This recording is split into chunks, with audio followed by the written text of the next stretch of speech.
Thiruvananthapuram medical കോളേജിൽ ചികിത്സാ പിഴവിനെ തുടർന്ന് മരിച്ച വേണുവിന്റെ ഓഡിയോ സന്ദേശം പുറത്ത്.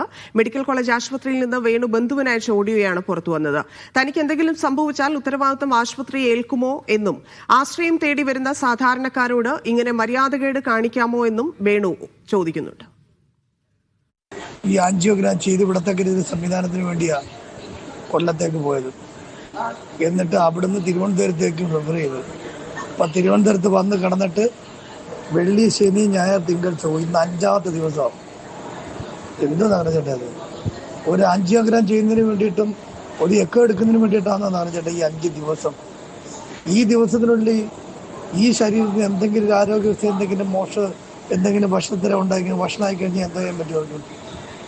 ഈ ആരോഗ്യാവസ്ഥ ഇപ്പം നിലവിൽ എൻ്റെ ഈ ആരോഗ്യാവസ്ഥയിൽ എന്തെങ്കിലും ഒരു വഷളം അല്ലെങ്കിൽ എന്തെങ്കിലും ഒരു പോരായ്മ ഉണ്ടെങ്കിൽ അവർക്ക് എന്താ ചെയ്യാൻ പറ്റും? എൻ്റെ കുടുംബത്തിനുണ്ടാകുന്ന നഷ്ടം ഇവരൊക്കെ ഉണ്ടാവുമോ? ഇവരുടെ ഉദാസീനത ഉണ്ടാവുമോ? ഉണ്ടാകത്താനും എന്തൊരു മര്യാദയില്ലാത്ത ഇടപെടിയില്ല നമ്മുടെ ഉണ്ടാക്കി കാണിക്കുന്നത്. ഒരു സാധാരണക്കാരൻ്റെ ആശ്രമമായി തീരേണ്ട ഒരു ആഗ്രഹമല്ലേ? ലിജോ റോളൻസ് ചേർന്നു. ലിജോ, എത്ര വലിയ വീഴ്ച സംഭവിച്ചു എന്നുള്ളതിന്റെ തെളിവാണ് അദ്ദേഹത്തിന്റെ ആ ഓഡിയോ. കുടുംബം ഈ വിഷയത്തിൽ ഇപ്പോൾ എങ്ങനെയാണ് പ്രതികരിക്കുന്നത്? നിയമപരമായുള്ള വഴികൾ എങ്ങനെ നോക്കുന്നു?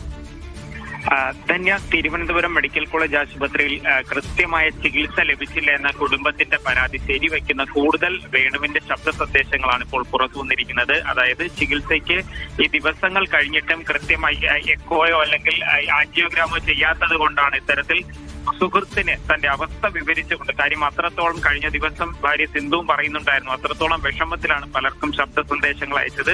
അതിൽ ചില ശബ്ദ സന്ദേശങ്ങളാണ് ഇപ്പോൾ പുറത്തു വന്നിരിക്കുന്നത്. പ്രധാനമായും ആരോഗ്യനിലയെക്കുറിച്ച് വേണുവ് തന്നെ വലിയ ആശങ്കയുണ്ട്. എന്തെങ്കിലും സംഭവിക്കുമെന്നുള്ള ഒരു പേടി നേരത്തെ ഉണ്ടായിരുന്നു.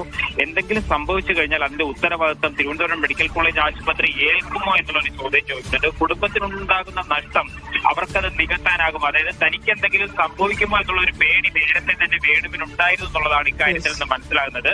ആശ്രയം തേടി വരുന്ന സാധാരണക്കാരോട് ഇത്രയും മര്യാദകേട് കാണിക്കാമോ എന്ന് ചോദ്യം ചോദിക്കുന്നത്. മാത്രമല്ല, കുടുംബത്തിന്റെ ഒരു നീക്കം ഇനി പോലീസിൽ ഇത് സംബന്ധിച്ച ഒരു പരാതി കൂടി നൽകി മുന്നോട്ട് പോകാനാണ് ഇപ്പോൾ ആലോചിക്കുന്നത്. ധന്യ.